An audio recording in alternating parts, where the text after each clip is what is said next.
You know, that's a great question, because I swear to God, I do so many interviews, and I get asked the same questions over and over and over and over again. Nobody asks ever about Sports Entertainment Xtreme. And to me, personally, that was one of the most exciting and creative times in my career, because the fact of the matter is, it wasn't DX and it wasn't NWO, because everything we were doing was real. That is a shoot. I wouldn't sit up here and lie to you people. Keep in mind, the Attitude Era had ended. You know, 1999, 2000 had come and gone.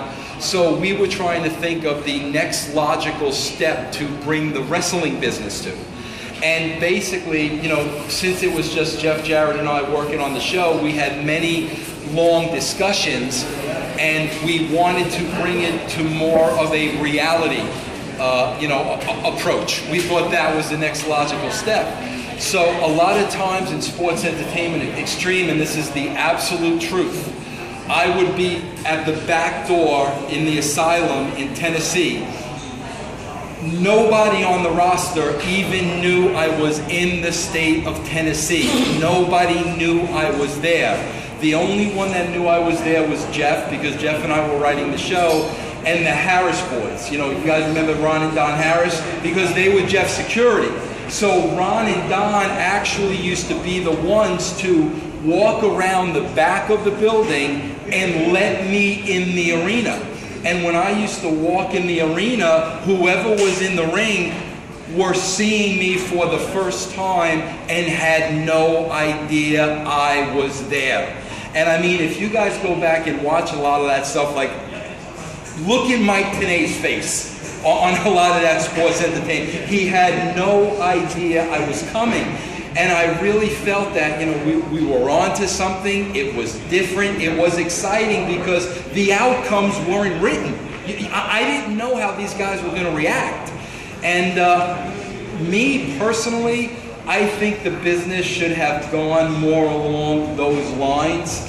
But in my opinion, I think the business has taken steps backwards rather than advance, and I think that might be one of the problems today. But it was a real fun time. What was your vision for, like, the faction of what it was? There's a lot of young stars in there. You know, what were you going for there? It was, you know, the same thing. I'm a big proponent of young talent. I mean, that's why I'm here tonight. I mean, there's no question about that. And I was just telling these guys before, you know, always being a cheerleader for the young guys, it put a lot of heat on me in my career, because I made it known I want to get the younger talent over. You know, the veterans didn't like that idea, because, you know, wrestling's all about protecting your spot. And that's why a lot of guys are in the same spots for years and years and years. So, you know, it was just like that. I'm always a proponent of new, fresh talent, because you're going to need guys like these to keep the wrestling business going. Without them, I mean, you can't bring The Rock out every Monday night for the next 10 years. You know, guys like this are the future of the business. You know,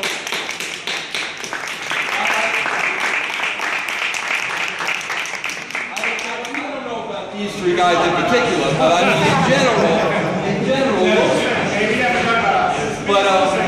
But yeah, I mean, the young guys have to be put.